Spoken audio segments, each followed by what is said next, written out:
আমি যতবার আসছি তারা এতটাই আন্তরিক, এখানকার প্রত্যেকটা স্টাফ, নার্স থেকে শুরু করে ডাক্তার, আর বিশেষ করে মুগনি স্যারের ব্যবহার এতটাই বেশি ভালো, আমি কল্পনা করতে পারিনি যে একটা ডাক্তারের ব্যবহার এত ভালো হয়।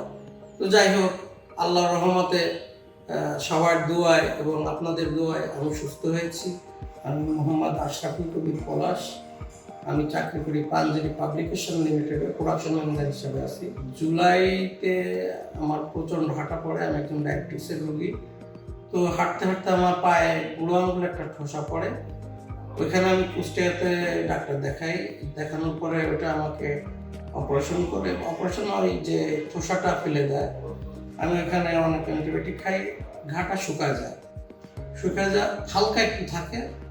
পরবর্তীতে আমি ঢাকাতে এসে আবার একটা ডাক্তার দেখাই, উনি আমাকে ওষুধ দিচ্ছিল, ওষুধ খাচ্ছিলাম, ভালো হয় আবার বাড়ে কমে, এভাবে করতে করতে পরবর্তীতে আমি গেলাম হসপিটালে। ওখানে যে ডাক্তার দেখানোর পরে উনি আমাকে বললো যে আপনার একটা অপারেশন করতে হবে, ওই হাড্ডিতে ইনফেকশন হয়ে গেছে, হাড্ডিটা চেঁচে ফেলতে হবে। তো প্রথমে অপারেশন করে হাড্ডিটা চেঁচে ফেলে, এরপরে ওইখানে আমাকে 8 দিন ভর্তি রাখার পরবর্তীতে আমাকে বলে যে আপনার আঙুলটা কেটে ফেলতে হবে। তো আমি খুব রিকোয়েস্ট করি, স্যার আমার হাড্ডিটা না কাটলে হয় না বা পাটা না কাটলে হয় না। উনি বলে কেটেই ফেলতে হবে। তো এক পর্যায়ে আমি ইন্ডিয়াতে যাওয়ার জন্য একটা প্রস্তুতি নেই। তো পরবর্তীতে হচ্ছে ধানমন্ডি ইগনেসিনা হসপিটালে আমাদের এক বড় ভাই আছে ডাক্তার, উনি আমাকে ওখানে নেয়ার পরে সাজেস্ট করে যে একাগ্রাতে ডাক্তার দেখাতে। তো ওনার সাজেস্ট অনুসারে আমি একাগ্রাতে আসি। তো প্রথম যেদিন এখানে আসার পরে এখানকার পরিবেশটা দেখে আমার খুবই ভালো লাগলো।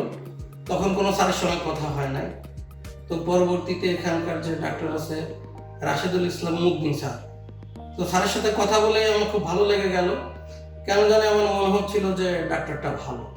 হ্যাঁ, তো আমি একটু কম্পেয়ার করলাম, আমি ওখানে যে ডাক্তার দেখালাম আর এখানে যে ডাক্তারটা দেখাচ্ছি, দুইজনের ভিতরে বিশাল একটা ডিফারেন্স। কারণ ওনার সাথে কথা বলা যেত না, এবং কথা বললে উনি অতটা গ্রাহ্য করতো না। আর এখানে মুগনি স্যারকে দেখানোর পরে মুগনি স্যার এত আন্তরিকতার সহিত আমাকে দেখলো, তো আমার কাছে মনে হচ্ছিল যে আমি হয়তো বা সুস্থ হয়ে যাব। তো পরবর্তীতে স্যারকে জিজ্ঞেস করলাম যে স্যার আমার আঙুলটাকে কেটে ফেলতে হবে? তো উনি বললো যে কেন কেটে ফেলবেন, আমরা কি কেটে ফেলে দেওয়ার জন্য? তো আমি আরো বেশি আশ্বস্ত হলাম যে স্যার এত সুন্দরভাবে বললো।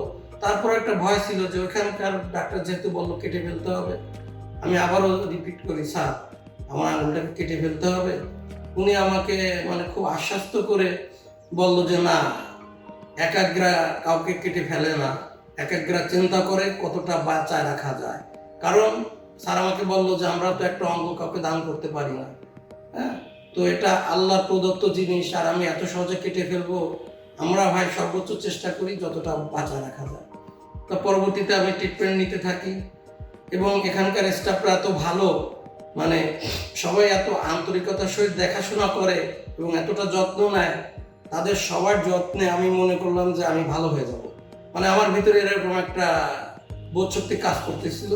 আমি যতবার আসছি তারা এতটাই আন্তরিক, এখানকার প্রত্যেকটা স্টাফ, নার্স থেকে শুরু করে ডাক্তার, আর বিশেষ করে মুগনি স্যারের ব্যবহার এতটাই বেশি ভালো, আমি কল্পনা করতে পারিনি যে একটা ডাক্তারের ব্যবহার এত ভালো হয়।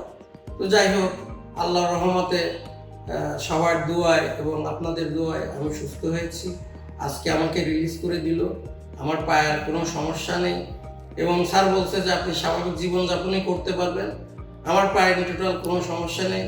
এবং আমি বলি আপনারা যারা অসুস্থ আছেন তারা সবাই এখানে আসবেন, আসলে হয়তো দেখতে পারবেন যে এখানকার অবস্থা কত ভালো, এবং বাইরের পরিবেশ আর এখানকার পরিবেশ বিশাল একটা ডিফারেন্স।